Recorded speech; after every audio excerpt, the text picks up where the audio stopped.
Bonjour les fans d'apiculture. Donc aujourd'hui au rucher, je vais faire une toute petite vidéo.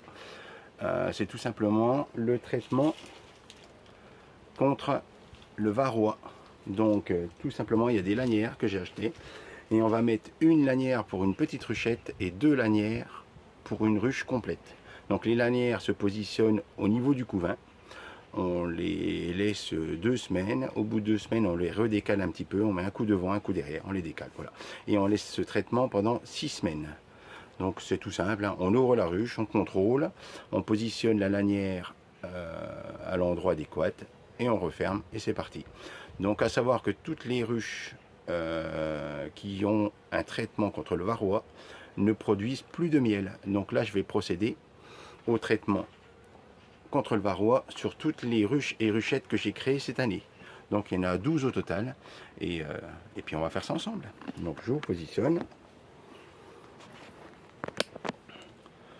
Donc là je lance l'intro et on se retrouve juste après.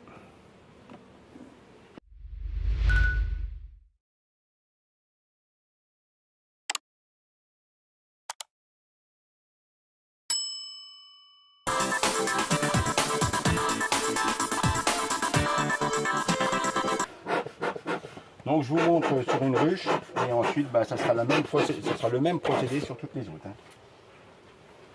Donc on va faire ensemble celle-ci. Donc je mets mes gants.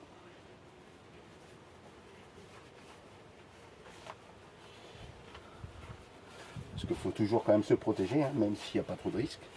Donc les ruchettes sont revenues sous mon abri. Étant donné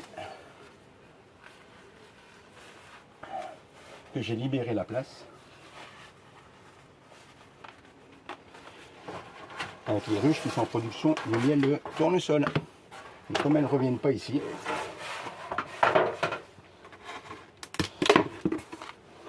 donc ça parce qu'on avait donné un petit peu à manger. Alors on va leur dire qu'on est là. Voilà.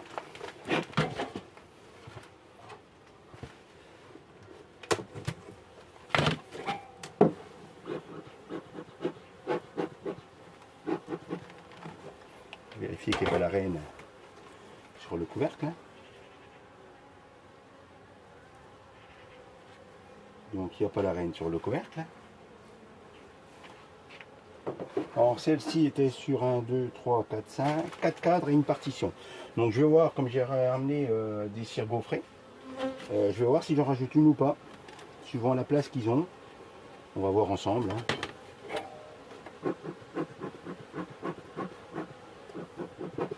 Donc c'est toutes des reines que j'ai rachetées cette année. Hein.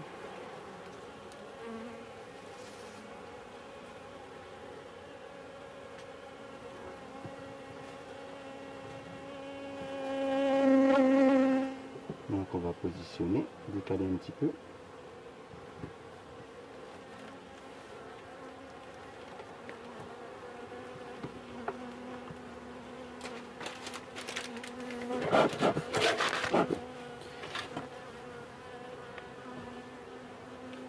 J'avais ramené deux petites cales que j'ai laissées dans l'auto parce que je vois que la ruchette elle bouge un peu. J'aime bien quand même que ça soit en place. Ben là nous avons un beau cadre de couvain, fermé bien sûr, avec la reine. Non, c'est pas la reine, c'était du pollen qui est sous les pattes. J'ai cru qu'il y avait la reine. Donc c'est du couvain bien operculé. Ici idem. Avec des réserves un petit peu en haut, mais pas trop de réserves. Hein. Donc je pense que je vais mettre un cadre bâti. Donc les réserves, le pollen en dessous et le couvain. Donc c'est pas mal, hein, mais bon, il n'y a pas trop, vous voyez, les réserves au-dessus, on le voit bien, hein, les réserves. Donc ça c'est du miel operculé. Tout ça c'est le couvain avec du pollen autour. Donc c'est bien bâti, hein, c'est propre. J'ai encore un peu de place. Mais les réserves ne sont pas plus que ça. Hein. Il y a énormément de monde.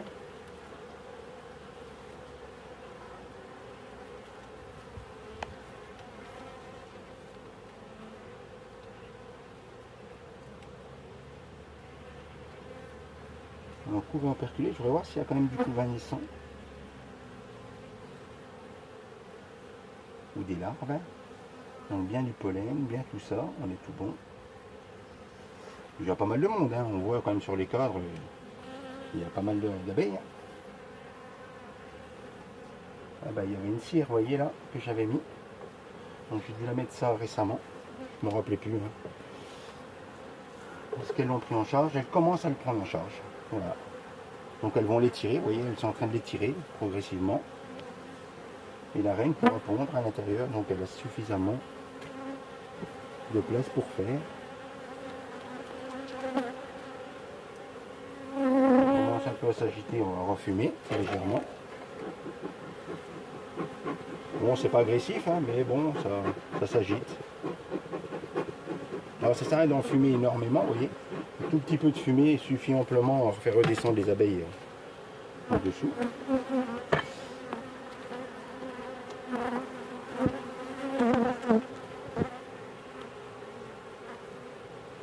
Du pollen, beaucoup de pollen.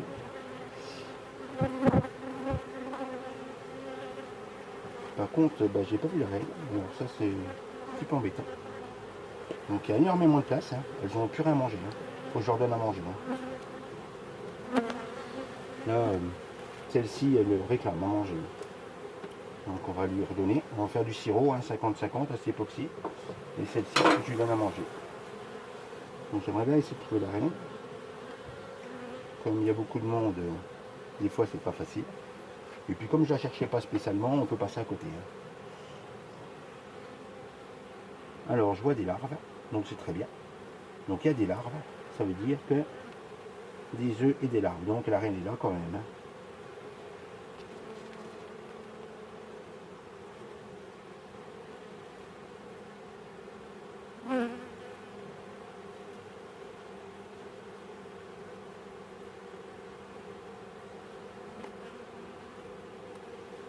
Donc on peut positionner la lanière entre celle-ci et l'autre. Bon après ça peut être sur le côté, il y a énormément de monde, ça peut être au fond. C'est pour ça qu'il faut aller délicatement. Parce que le problème qu'il y a, c'est que si elle est sur une paroi, on peut malheureusement la tuer.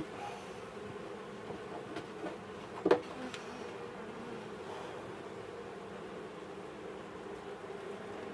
faut aller délicatement. Et bon, il y a énormément de monde. Hein.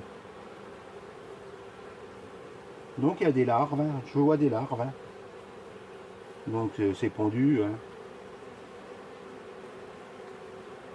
Donc notre reine est bien présente. Hein. Là, ah non, j'ai encore cru, mais c'était du pollen. Aux pattes, parce que normalement elle doit être rouge, je crois, celle-ci. Si mes souvenirs sont bons, je l'avais marqué en rouge.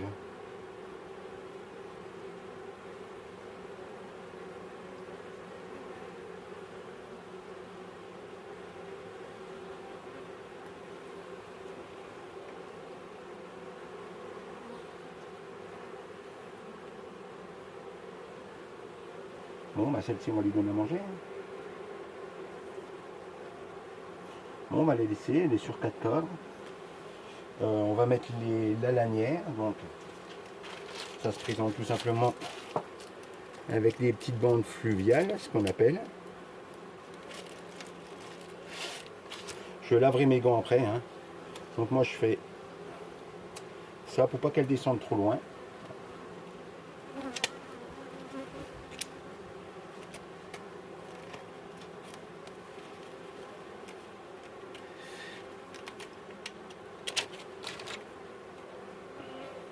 Donc on sait qu'il y a du couvain entre les deux, donc on peut décaler un petit peu, ce sera plus facile à glisser. Hein. Donc couvain naissant, on dit, puis couvain. Donc je vais la mettre devant, tout simplement, un petit peu devant, au niveau du couvain. On va refermer. Et dans 2 semaines, je viendrai justement la redécaler. Alors je rappelle que toutes ces informations sont notées sur mon application pour avoir une traçabilité. Donc voilà. Donc la ruche là c'est fait, il n'y a pas de souci. Il y en a une qui est coincée dans ma combi puis elle est en train de s'agiter. On va juste enfumer un petit peu pour qu'elle redescende, et tout. Vous voyez, quand j'ai manipulé les cadres, il y a quand même du nectar qui a coulé, donc elle rentre du nectar. Hein.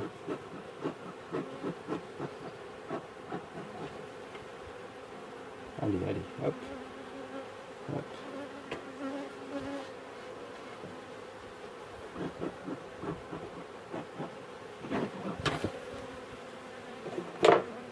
Alors, on va faire ça et on va donner à manger. Donc, je sais que la numéro 13, il faut que j'apporte un petit peu de nourriture. On va lui mettre 2 kg de sirop. Voilà. Et je fais comme ça à toutes mes ruches et ruchettes. Et ben, bonne saison à vous et à une prochaine vidéo.